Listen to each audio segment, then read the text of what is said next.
let's get into the upcoming fights this weekend. The marquee fight, probably of the last 2 weeks, obviously, let's be honest, even though there's a great Lee McGregor Cash Farouk fight we're going to talk about later on the show. That's not really that big of a marquee fight. But Wilder Ortiz, too, is a big fight, let's be honest. And it's obviously on pay-per-view for Fox and PBC. We can discuss whether or not it should be on pay-per-view and whether it's going to be successful on pay-per-view in a minute. But, guys, thoughts on just the match itself, the rematch, Wilder Ortiz 2. Who do you think wins it? Overall thoughts on the matchup itself. Rob, let me get your prediction here, your thoughts, breakdown. Yeah. Obviously, it's on Sky Sports, thanks to that ITV deal. But I'm still looking forward to it. Part of me thinks this will probably be over quicker than the first one. But Ortiz, part of the snack system, he's been getting the snacks getting into the system. But Larry Wade seems to have got him looking pretty. I don't know. What's the like? I don't know. Looks in better condition. I've never seen Luis Ortiz look like this, guys. I'm not making any allegations or. It's the hair. It's the hair. Yeah, definitely got a haircut. But oh my god, like shout out to the snack system and Victor Conti. That's all I'm going to say. All part of VADA. But no, I feel it's a little bit maybe late to bring in a strength and conditioning coach and to make these changes. Now he's 40, and maybe a few fights ago leading into this, I would have given it more credence. But considering he's done it for this camp, for this fight, is it going to really show? We'll wait and see. But for me, at any time, Wilder can finish the fight, right? So I expect Wilder to come through this and remain on course for that Fury rematch. Now, you said that he thinks that you think that Wilder gets it done faster. Is that just because we've seen Wilder in a rematch before and he finished in far quicker fashion? What do you think is the reason for Wilder being able to find the southpaw Ortiz quicker and land the right hand more efficiently than he did in the first 5 rounds, let's say, of the first fight, even though he did land a knockdown early in that fight? Yeah, I just see a growing confidence in Wilder. I think he's not that he didn't ever believe in himself, but I think that's at his peak right now. And I just think he's faced Ortiz already. And as much as people think he's not the most technically gifted and this, that, and the other, I think he will know what he's faced before and kind of already figured it out. He's just got to be careful of like the counters and things like that. And one of those counters could get Wilder stunned again, but I just think Wilder will get it done in good fashion and won't have to put too much into it. Rob, can you do me a favor and back out and come back in? A little bit of echo on your side.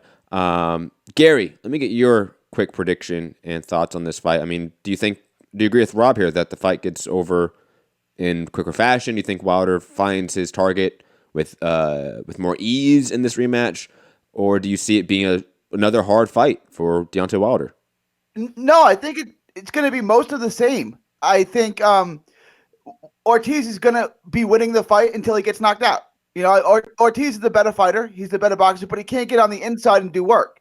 So he'll box well for a moment and win some rounds, and then he'll get nailed. I want to pick Ortiz because every time there's a good fight like a Wilder Fury that's all signed, sealed, and delivered, something comes up to interrupt it. So I was going to pick Ortiz to win. But now that thing that comes up and interrupts it's going to be the WWE, so I don't have to go out on a limb and pick Ortiz. That fight won't happen because Tyson Fury will just be a full-time professional wrestler. So I'm going to pick Wilder to win. It's the same thing. Wilder is still in his prime, and Ortiz is a little bit older. He can't get on the inside, so he'll get knocked out. The first knockout in the first fight came at the right time for Ortiz, right at the end of the round. So I'm going to say 5th or 6th round, and I think he's going to lose most of the rounds up to that point, but it's not going to matter. Interesting. I was kind of shocked that both of you guys are of the mindset that this fight is going to be the way you're framing it, and kind of an easy fight for Deontay Wilder, in a sense. Is that how you see it, kind of being an easy, especially in obviously respect to the first one or comparison to the first one, an easygoing night for Deontay Wilder? Is that how you guys see it? Let me ask you this: if Wilder would have knocked him out in the 5th round, if he wouldn't have gotten up, would you said that have been an easy fight for Wilder, even though he lost the first 4 rounds? Yeah, but that didn't happen. That's how I see it happening. I see him because he's a little slower. He's 40, not 38 now. He's a year and a half older. Wilder knows he can knock him out. I think he'll just finish it there. Like, he'll be getting outboxed. And Yeah, you say he's older, but he's also in the best shape of his life. I mean, we've seen the pictures. I mean, he's never looked that trim ever. Like, I've met the guy a couple times. Like, I've been around him. I've seen him train. He's not usually that in that shape. And he's a guy that, on average, is probably a far better athlete than, let's say, the average heavyweight, average top 10 heavyweight even, sure, right? Yeah. Speaking of Luis Ortiz.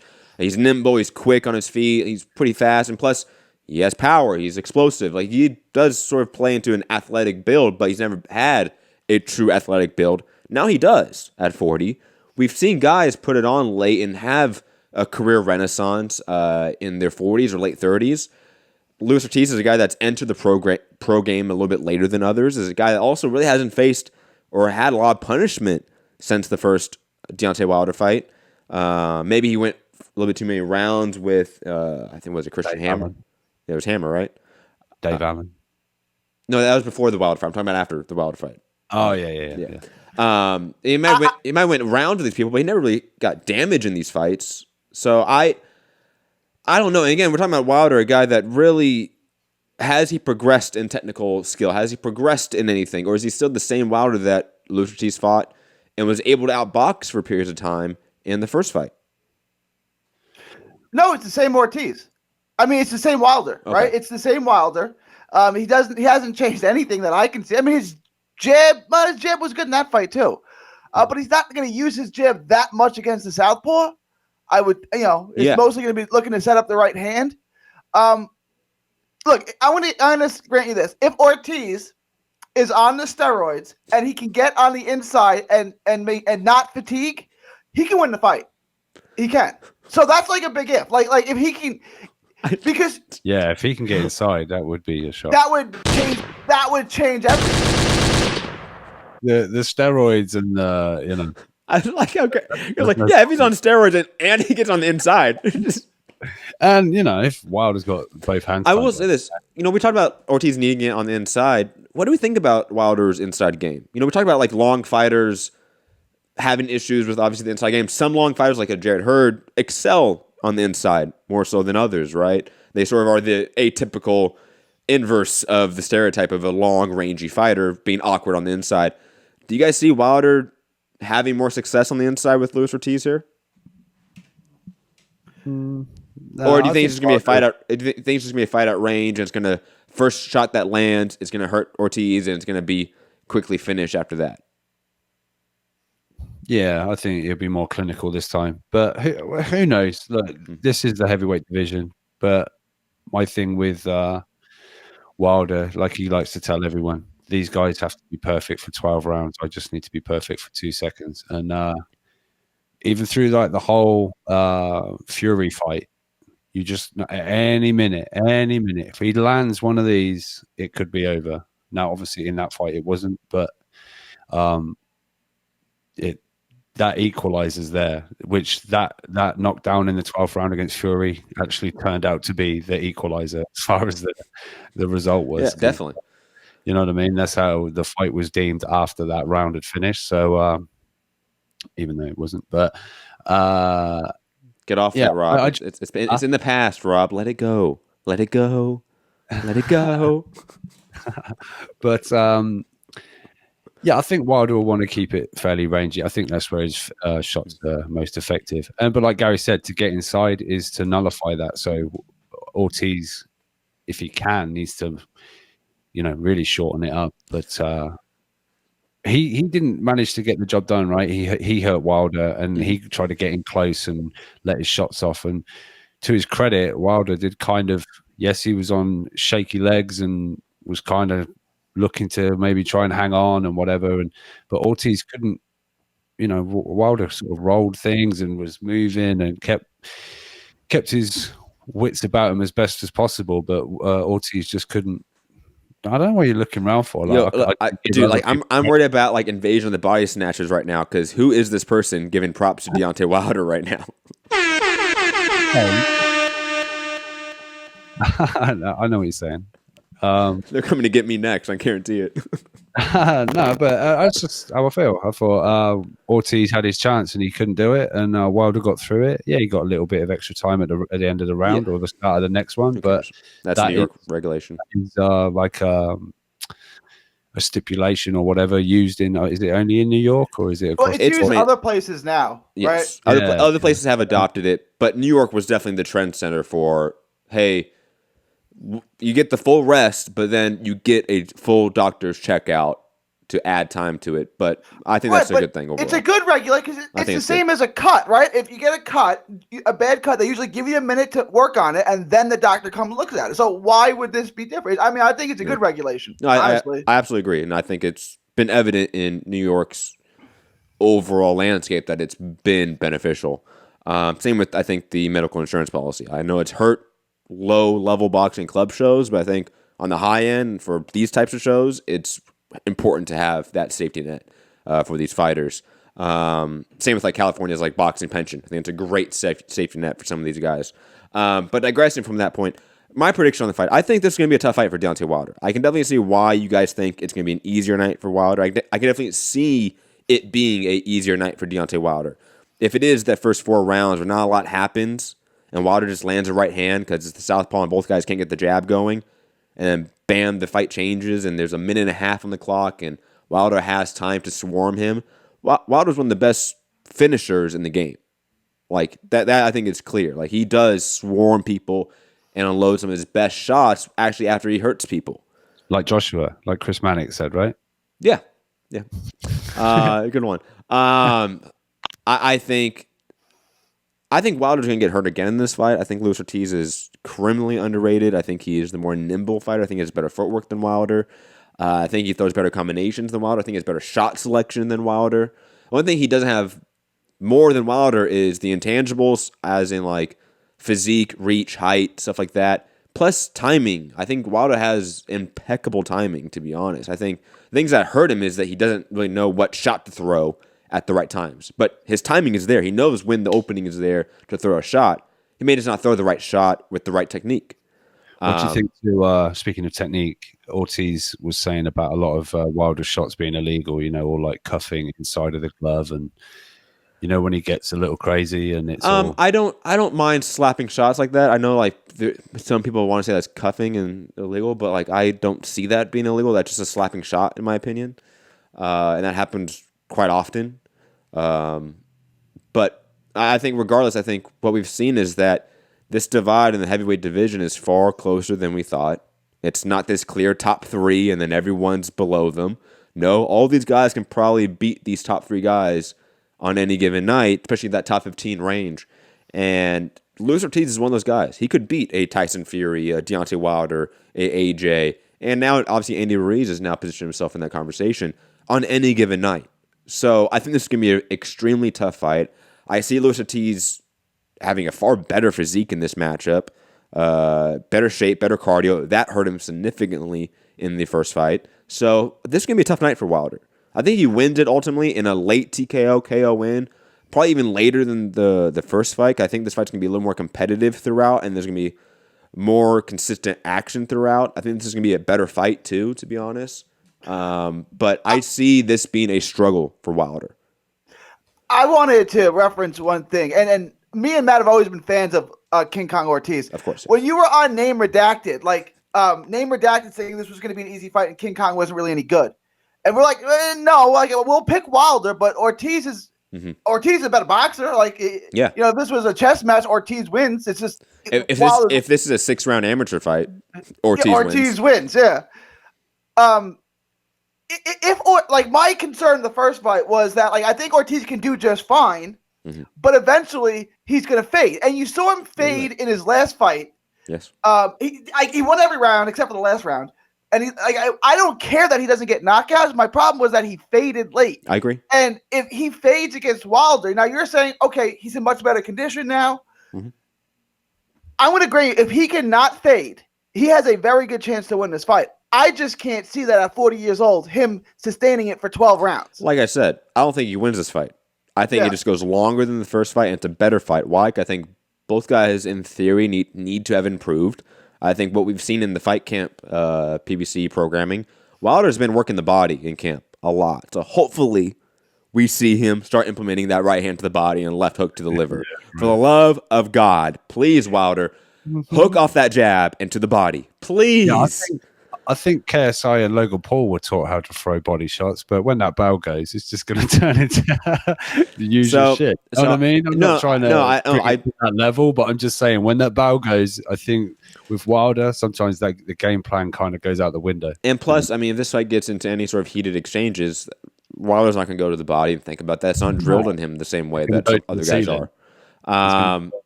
So I think this fight goes, round 11, round 10. And this is a competitive, fun fight throughout. Fun heavyweight fight, in that respect. But Wilder gets the TKO late after a grueling fight. I don't see how this isn't a grueling fight. For me as well, it needs to be sort of bear in mind. You're talking about Ortiz being in better shape, but I believe last time they fought, Wilder was not well and came in at wasn't he 210 pounds? Every fight for Wilder, he's been sick. Oh, he's at 210 instead of 215.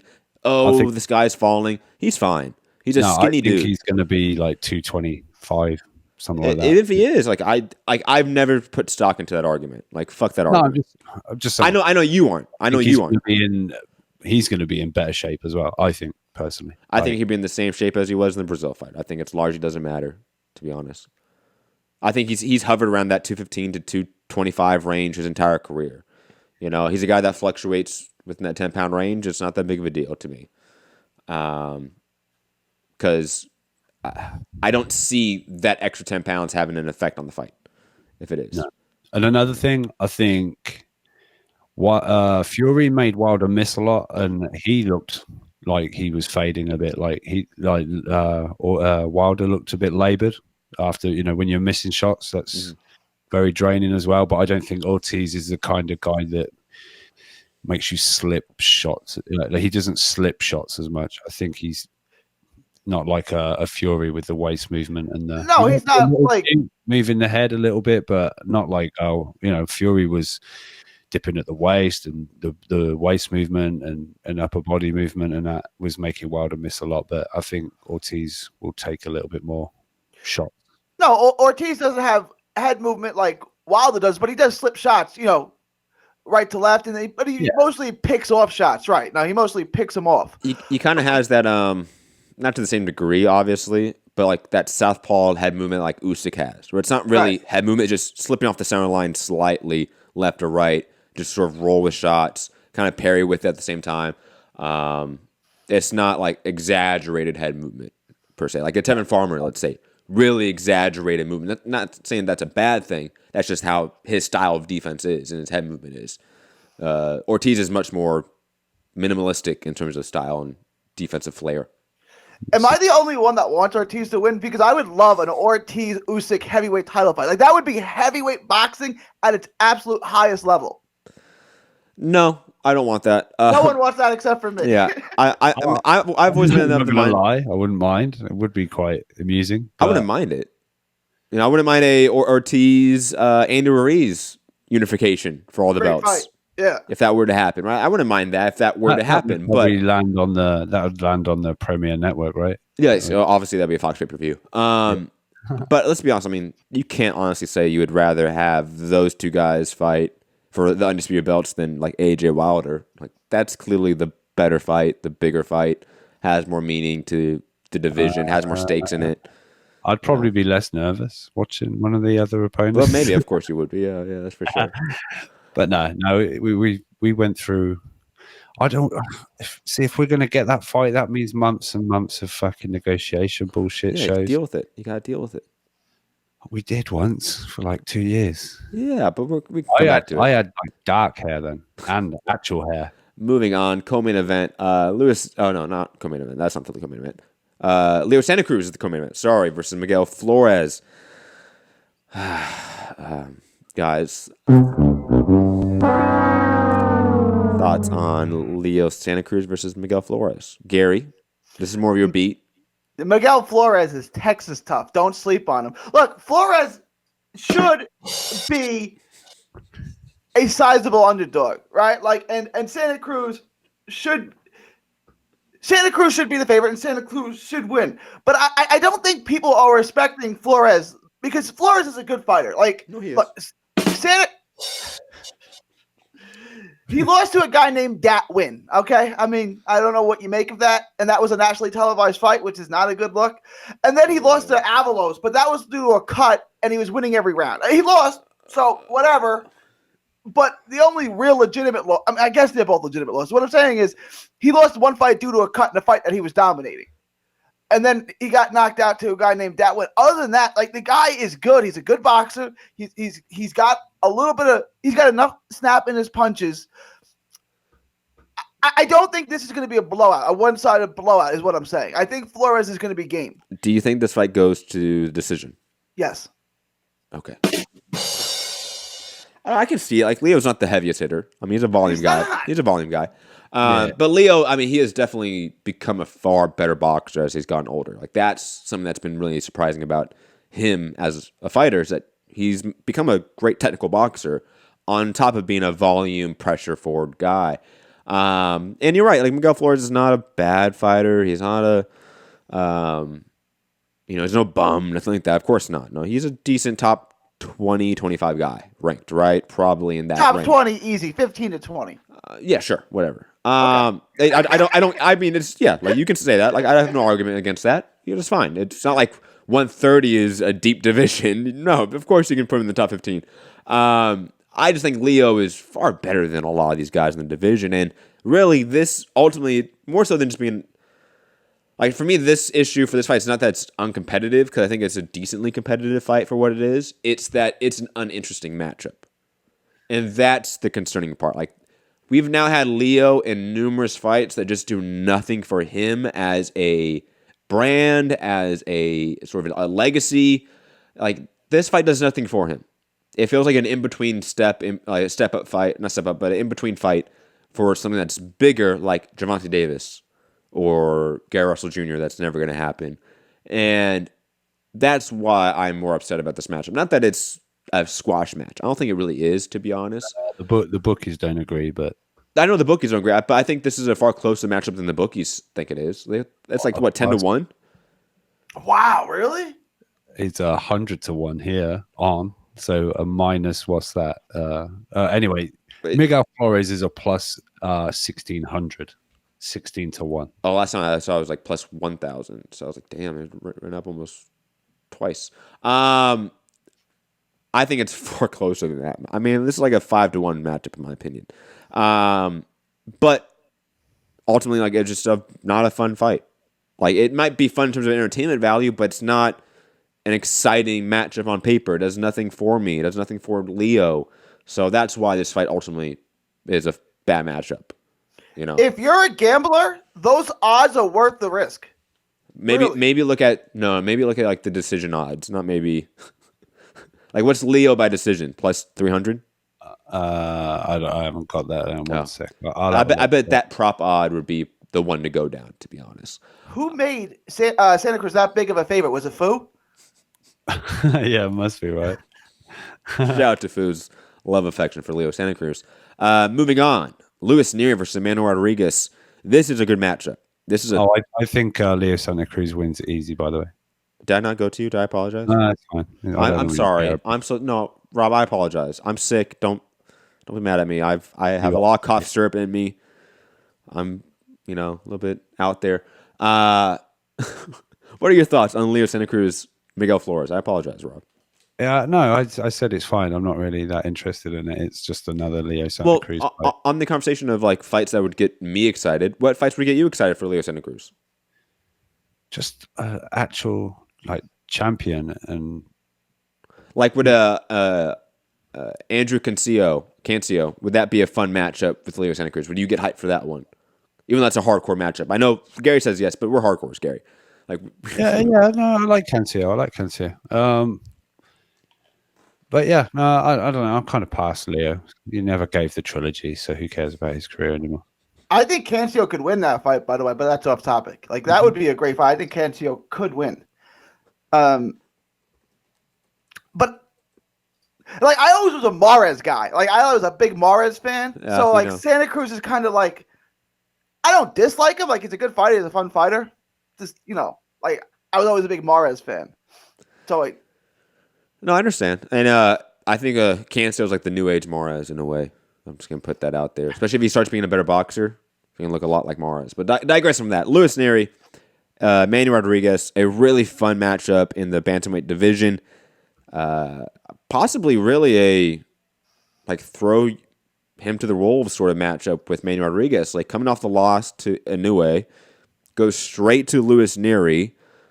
Thoughts on the matchup, Gary? I know you're on this division like I am. You're a big fan of 118 and 115 and 112, all these divisions. Thoughts on A, obviously this matchup, but B, Manny Rodriguez going right back into the fire with arguably the second best bantamweight on the planet. Yeah. My guess is they thought because Rodriguez did okay in the first round against Inoue. Like he landed some shots and then he got blown out in the second round. He got destroyed. I think they're saying he just got caught by a better fighter. But after Inoue, he's the best fighter in the division, and we're going to prove that. I think that's their mentality, and maybe they're right. Although he didn't look great against Maloney either. He won, but he didn't look great in that fight, which was kind of the fight. Because I thought that when they first announced the tournament, that those two guys were going to be fighting in the second round. I was like, oh, that's gonna be the fight of the year right there. That's going to be an amazing offensive display. I think Manny Rodriguez's power is a little overrated. Like he doesn't have one punch power like a Top Rank hyped him to have. But he still has enough power, and I think offensively his hook. I think there's still plenty there. Like I think I'm picking Rodriguez to win by knockout. Yo, play the soundbite, Rob. Play the drums. Let me get it. Come I'm on. gonna find some more because God, you got that.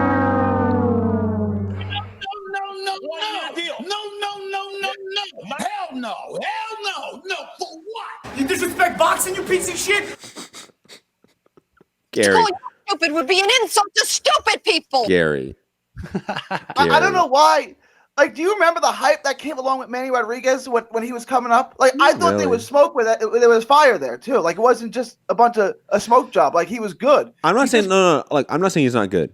Like, you have to got understand. more of a chance than Flores. He's a 3-1 shot. That's it. Oh, I definitely agree with that, obviously. But Gary, what's the last time somebody went from facing the number one guy in the division, getting blown out with the second or third round, and then goes right in with the second best guy in the division and wins? When's that ever happen? Oh, is he fighting a Bali? Stop. Can we get Santiago there, Santiago? Find out when that's happened. A guy came back, let's say 6-8 months later, and blew up the second best guy. Oh, Santiago, yeah, Santiago might know. I'm sure 150 years of boxing history, we can find one. I don't know. Wait till December 7th and you'll see it. Like, other than maybe like an instant rematch where that would happen, right? Like, I've never seen this before.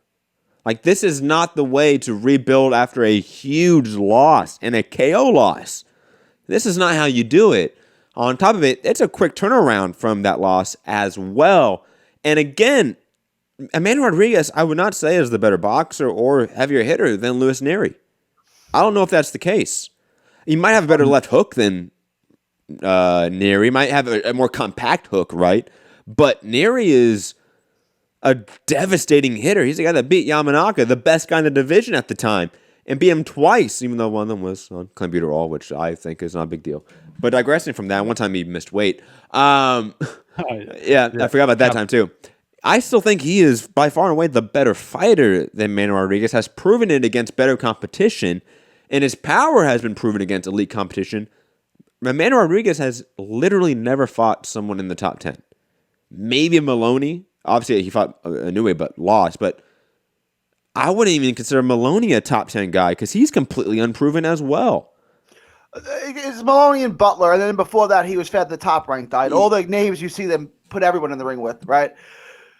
I get it. Like, I'm taking a leap of faith here, but what I'm saying is I believe the hype that came along with him when Top Rank was selling him as the next Puerto Rican superstar. Like, I see, like, Like he's a 118-pound Trinidad. Like I kind of see it. Like he just fought the wrong guy at the wrong time. He fought the best guy in the sport when he was peaking. It's just that's what happens. I'll be honest. I don't trust Top Rank when it comes to hyping up other Puerto Ricans at all. Filipinos. Oh, good. Yes, good call. Shout out to Encajas. I mean, they have done a very poor job of trying to make the next Trinidad, next Miguel Cotto, next Pacquiao. And they've sold everyone from these two regions as that, regardless of if their talent is that, if they've proven that. And I'm not saying like he's a Verdejo. I'm not saying that. Don't get me wrong. I'm not saying that. I want to make my point very clear here. I do think Rodriguez is an extremely talented fighter, has good pop. I think he belongs in the top 10, even though he really hasn't proven it. Maybe he has with the Butler win. But in my honest opinion, he has had a gigantic step up from a Paul Butler Maloney to a new way and lost in dramatic fashion. And then instead of doing the Lubin route, he went right back and fought, let's say, it would be the Charlo of the division or the Herd of the division. That's what Lubin would have did. That would be the respective version or metaphor to that, right? Lubin losing to Jamel Charlo, then fighting Jarrett Hurd next, or Laura right after that. It would have been suicide. It would have been career suicide. And usually after you get knocked out like that, they don't put you right back in with a hitter. They usually give you let's give you a exactly. And Luis Neri, a Rasheed Warren, someone who's not going to knock you out. Absolutely. Like I would have understood that matchup, to be honest. Or Rasheed Warren, even a Takuma Inoue, right? For Manuel Rodriguez. Someone who's not going to knock you out. Yeah. Absolutely. But no, you pick Luis Neri, the guy that maybe even has a harder punch than Inoue. You're picking that guy? Whew. Either you have the biggest set of cojones on you, or you got bad management and bad promotion right now. Right, like when Khan got knocked out by Prescott, they didn't say, okay, let's put him in the ring with Maidana right away and see if his chin holds up. Like that was years later. You know, it's like let's give him Paulie Malignaggi. Let's give him some guys. Nate Campbell. He fought a bunch of guys. Yeah, like, okay, that guy's not going to knock him out. You know, it was a while before they put him in with a hitter. They're going to the next biggest hitter in the division. I mean, it just seems highly riskier. I'm picking Luis Neri by KO, TKO within 6. I think it's going to be obvious. As soon as the fight starts going, it's going to be obvious there's levels between these two. Rob, your thoughts on this matchup? I'm going to go Neri via body shot. Ooh. Because his ribs still haven't healed since Inoue took them. Ripped out his spine like Predator. Yeah, and then Neri can go back to mentioning Inoue's name, even though we're not going to get that fight. We could. What? It's just Top Rank and PBC. They love belt holder. Hey, they love working together, right? Top Rank PBC. They just love it. Oh, yeah, always, guys. Yeah. Sound like Bob Aaron's been out there saying that Heyman doesn't exist. Yeah. Oh, or is it cancer of the sport? Or... Oh my god, I forgot that one. That one's so bad. Is Manny still with Top Rank? Is that still his promoter? I didn't know if he signed elsewhere after like the tournament and everything. Well, obviously, I mean he's on a PBC card right here. But this was a mandate. This was mandated, wasn't it? This is an eliminator or something? Is it not? It's an eliminator, yes, but I don't. I mean, it's not mandated in that way that he has to take it, right? Like it's not like he loses a belt.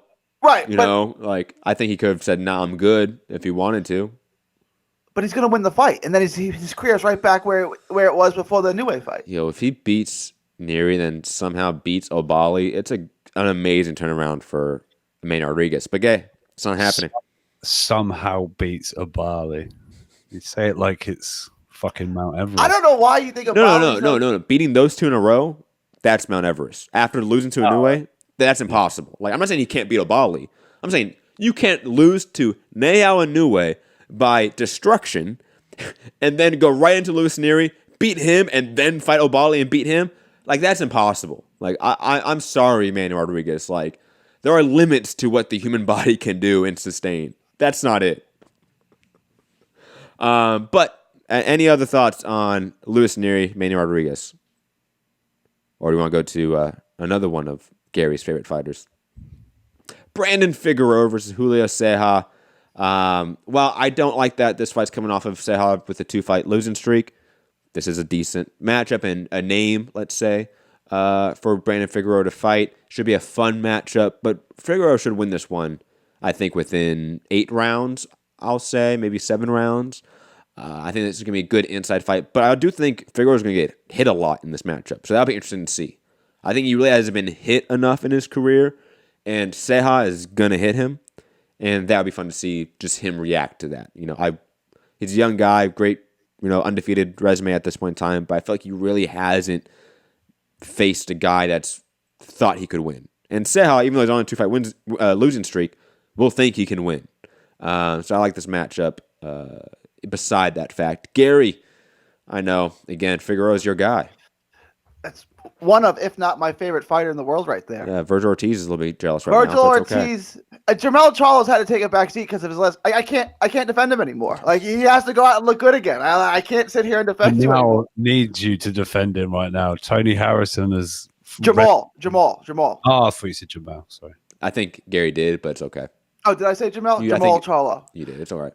Well, yeah, because Tony Harrison is rent-free in that head right now. And quickly, Jamal Charlo, please stop saying you're going to pay for his funeral fees. For the love especially of God. in dude, like you guys just helped pay for Patrick Day's funeral. Like, what are you fucking talking about? Yeah, the time first of the comment and then the timing of the comment couldn't have come at a worse time. Like, just chill on that, please. Tony Harrison's just Tony. We didn't play any of the clips because really profane, even for my standards. But I didn't want any copyright issues with PBC, so I didn't play any of the clips. But go check out the Tony Harrison Jamal Charlo press conference. Tony Harrison was on point. Yeah, I don't think you want to mess with guys from Detroit. They got it going on. And also, like, why is it taking this long for us to see this side of Tony Harrison? I know this is a complete side topic, but that's a guy that has personality. Why are we just seeing it now? That's bad PR or promotion or management somewhere there, because that guy has personality and flair to him. He could have been a much bigger star in PBC for a longer period of time. Because he's not good. Like, who wants to hear a fighter who's not good talk trash? I mean, outside of like Paulie Malignaggi, who was good at 140, like, just like, if you're not that good, just like pipe down a little bit. He was like the next big thing, right? At one point, he was hyped. Oh no, I don't know what Gary's talking about. Stewart's like next big thing, right? He followed heading into the Willie Nelson fight. He was one of the biggest prospects at 154. Mm-hmm. Am I wrong on that, Gary? No, you're right. He was. Yeah. Okay. For a period of time there, he was highly, highly regarded, and then he lost to Willie Nelson, and then kind of had ups and downs, and obviously he had a little resurgence here. But digressing from that point, Brandon Figueroa, thoughts, Gary, on him fighting Ceja? I think he gets him out. You said inside 8. I was going to pick the 8th round, so I think we're kind of on that. It's a good test, but like, instead of fighting the guy who tested and almost beat Rigondeaux, why not just fight Rigondeaux, right? Why not fight Stephen Fulton, right? Like, they just did it in the UK with two good prospects putting their O's on the line. Why can't we do that? Like, the Ceja fight, it's not a terrible fight, but it ain't great either. Good point. Yeah. I think Figueroa wears him down, stops him in 8 rounds. I will say this: the Rigo fight for Ceja, which happened, I want to say, like 4 months ago, 5 months ago, something like that. Over the summer, I think. Yeah, that was a really, really good fight, and honestly, I thought that was a extreme premature stoppage. Like, that was a bad stoppage in my opinion. There was no reason to stop that fight for Ceja. They kind of not robbed him of not a victory, but of a really potential win, a big legacy defining win for Ceja in that fight, because he was giving Rigo some work. But digressing from that point, arguably, I don't know what the cards were, but you could have Ceja winning at that point with the stoppage. You definitely could. I'm not going to argue against anyone that did, but again, that was a bad stoppage, and I just want to point out this sort of context to that Rigo loss for Ceja in this last fight. But Rob, I mean, Gary, a little bit more harsher than I expected on this matchup. Are you echo his thoughts on maybe Figueroa should just skip this step and head to the Rigos of the world, or maybe, like he said, fight another fellow prospect / contender like Stephen Fulton, who's undefeated, a la like the UK does more often? Yeah, those matchups tend to deliver. You know what I mean? Because both guys want it. You know, both guys want it. You know, it's not someone further down the line or a guy that's been through the system and, you know, he's not that guy. And, you know, people, that's the biggest thing. Like, a card gets made. It's like, oh, Leo's on the card. Oh, he's fighting Florida. Oh, and Neri's on the. Oh, this one's a good. Actually, to be fair, that was a bad example. This is a good fight. But yeah, I don't know. You see names, but then the guys the other side of it, you're like, could have been a better opponent. But yeah, I want to see the prospects face it. It seems to be happening a bit here. We had obviously Dubois and Gorman. And now we know, like, Dubois is that guy.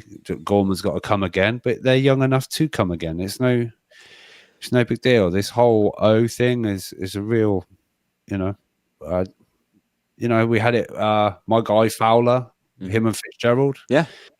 Fowler, if he wins this coming weekend, they're talking of Fowler Fitzgerald in a like football stadium in the UK. So, it's another big fight, another big chance. Fowler can turn the tables. He'll be the British champion, and his career goes on. It's obviously, like, the prime example that's been used for a long time now has been Groves DeGale.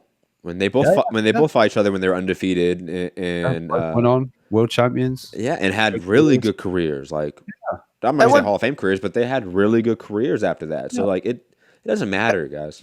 And when Billy Joe fought Eubank Jr., they were both undefeated at that point, right? Yes, I would say so. I believe Eubank was undefeated at that time. Yes, I won't say.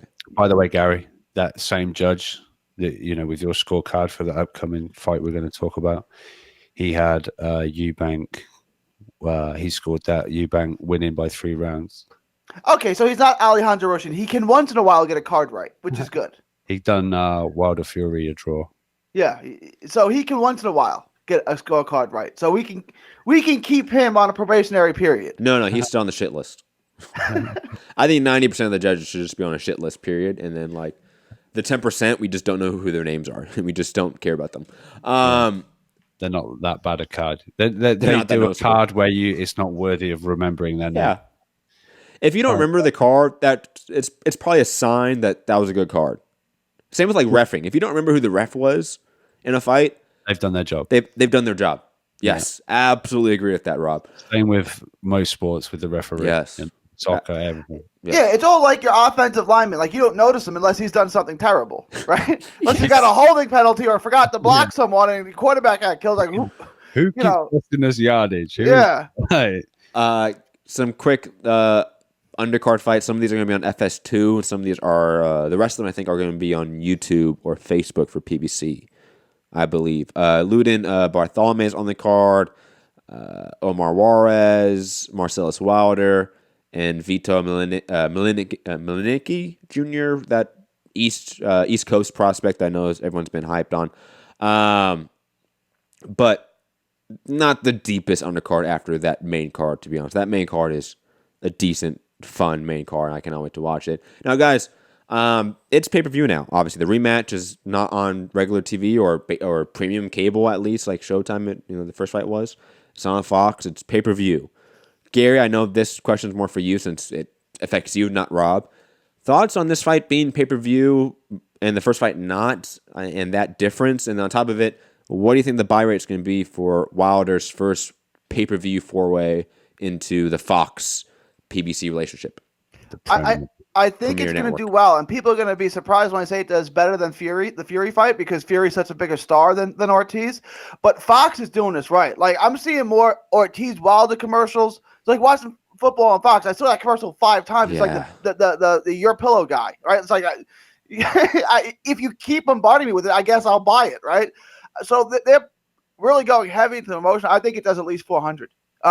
Look, the first fight was good enough that you could do the rematch. The first fight wasn't on pay-per-view, but if it was, no one would have complained. At least I wouldn't have complained. Mm-hmm. Again, like, there's been other fights. Lewis versus Rockman. The first fight wasn't on pay-per-view. It was good. The second one, let's do it on pay-per-view, and it did fine. Mm-hmm. Pacquiao Marquez. The first one wasn't on pay-per-view. Yep. The next 17 were. So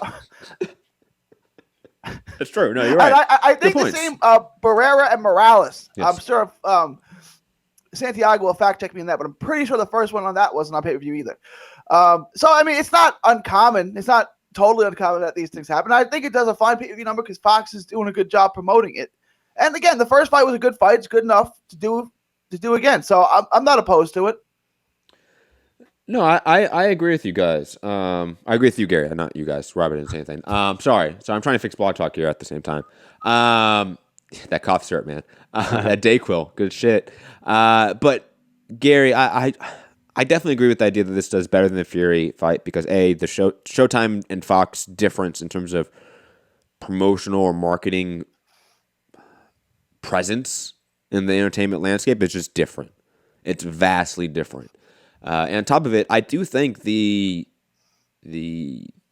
increase in viewership this year for PBC on Fox is a sign that that brand with the Fox network is trending in the right direction.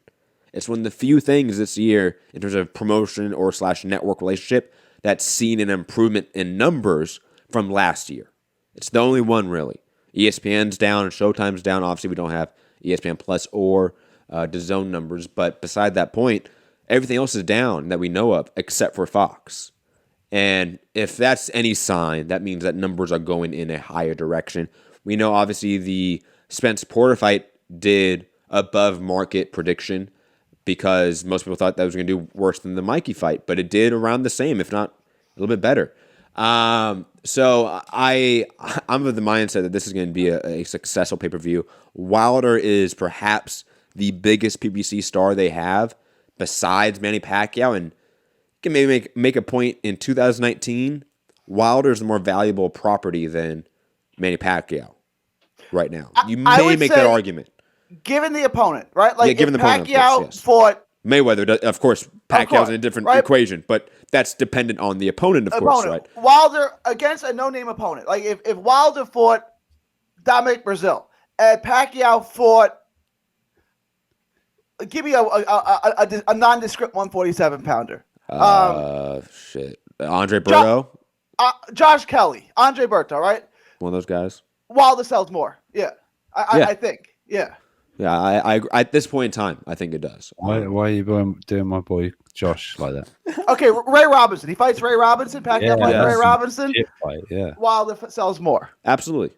I think that's without question at this point in time, to be honest. Pacquiao Thurman, a big fight.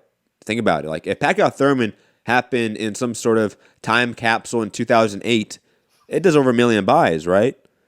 In this paradigm, in this new world, it did 500,000 buys. I wanted to ask this question, and it's more directed at Matt. But we said, like previously, with Canelo being off pay-per-view, the days of there being 1 million pay-per-view buys, those days are probably over. However, in America. In America. Yes. Let's assume Wilder wins and Ruiz knocks Joshua out again, and they fight again. Is that a 1 million pay-per-view fight? It's close. It's definitely close. I mean, I think that's the same with like a Wilder AJ fight. I think that does, if that's on pay-per-view, that does an extreme buy rate relative to those two guys' star power in the U.S. market. And plus, to the conversation of the million buy rate era is over. I mean, there's a lot of credence to that. Most of the names that we see aren't on pay-per-view anymore that they were in the previous era that were killing it. Mayweather, McGregor, Ronda Rousey, that previous era of everyone doing over 1 million buys. Even Pacquiao to an extent, even though he had a lot of drop-offs, like Brandon Rios, for example. Yeah, but when he fought a good opponent, it did 1 million. Yes, right? Yes, of course. Most of those guys aren't fighting anymore. Or if they are fighting, they're fighting on a digital sphere now. Canelo, McGregor, those guys are pay-per-views, are pay-per-views, air quotes for Canelo's sake, are now in a digital streaming app. ESPN Plus pay-per-views are completely different than a cable subscription access to a pay-per-view card. It's just the access point and degrees are just completely different there. But I do think with the right matchup, we will see 1 million buys again. Absolutely. Wilder Ruiz, I think that does close to, if not 1 million. And plus, like, we've seen at times like fights that you would predict didn't do 1 million that did do over 1 million, a la Canelo Chavez, for example, right? I don't think anyone predicted that to do better than Canelo Cotto, which didn't hit 1 million, right? So I think there are a few fights out there. I think a Spence Pacquiao fight hits close to 1 million. Does that happen? No, but I think that hits close to 1 million. Absolutely, that does north of 800,000 easily. What about Mikey versus Pacquiao in April? No, 400,000, 500,000. Yes. I don't see it doing better than the Thurman fight. If it does, that's largely due to the Mexican demographic or Mexican American demographic supporting Mikey. And even then, I don't think they're going to do that in the numbers that people are expecting. He's not Marquez. He's not Barrera. He is not Morales. He's not those Mexican names. No, and his style's not. I mean, Marquez is different, but every single Barrera fight and every single Morales fight was so much fun.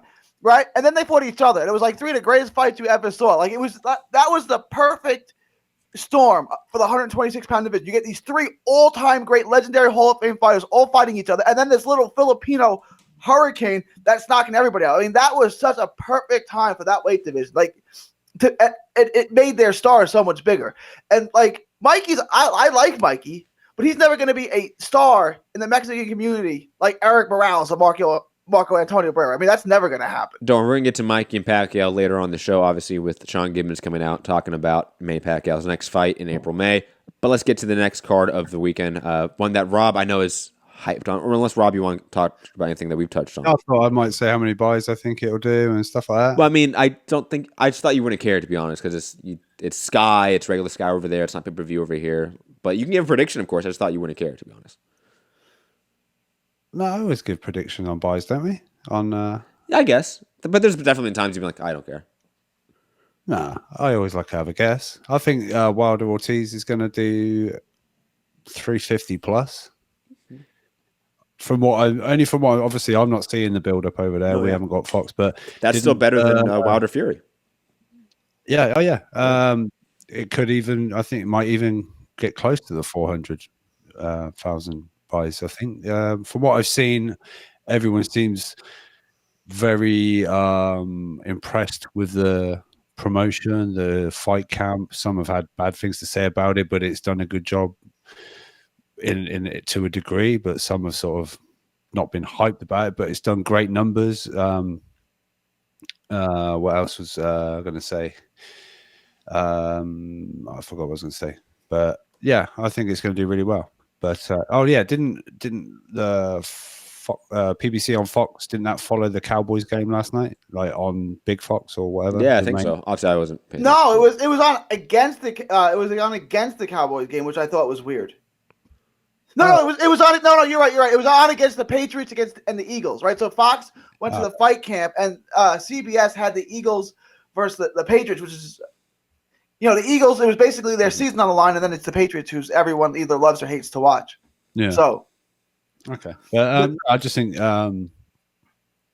Fox being the premier, we can see why they're the main choice for the big names at PBC. So I think this is going to do really well. Although maybe Ortiz not particularly able to help sell it, especially fight week. He might have to do a bit of pushing and shoving just to get a few more buys, but because his English isn't like there at all. But no, I think it's going to do all right. Gary, you were about to say something. No, I mean, I think Wilder, again, if it was Joshua or Fury, would do a better number. But I think Wilder at this point, the way he gets pushed by Fox, does 400,000. Like, I think that's kind of, as long as it's not a joke of a fight, I think it's 400,000. I think that's like what him and Spence are basically at now, as long as it's a decent fight. And plus, I mean, Rob, you know this, right? Like, the casual sporting fan, they vaguely know these heavyweights or just boxers, period. So, like, they know Wilder vaguely, maybe, like, oh, that heavyweight boxer from Alabama, maybe that's how they know him. Oh, he's fighting? Cool. And they get just pelted with ads all day for 2 months from Fox. They're just hoping that they go and say, you know what, fuck, I'm going to go buy this fight. That's what it is.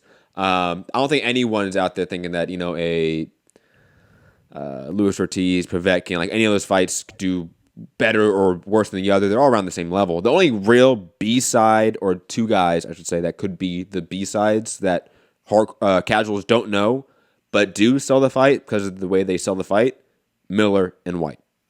Those are the only guys that would push the market value of the fight far over what is expected of their drawing power, right? Like, that's just because of their selling ability. Yeah, I think a White fight would do really good because you could just do the promo of White's and Wilder's knockouts, and every single semi-casual fan is like, oh, I want to see those two guys fights because someone's head's going to get knocked off. And then you add one press conference interaction with them under with some quotes, you're good. It's a promo waiting to happen. White calling him a crackhead again, and that'll be, it'll all go off, and it'll sell 6 million pay-per-views. I don't know about that much, but it would definitely do over 600,000, 700,000 buys, I would say. It would do very well. Same with Miller. Or even a Chisora. You get Chisora doing his shit. To a degree, of course. Because of the shtick that he has, absolutely. But Yeah. I think there. I don't know. Maybe because I am a hardcore, I'm too in the bubble.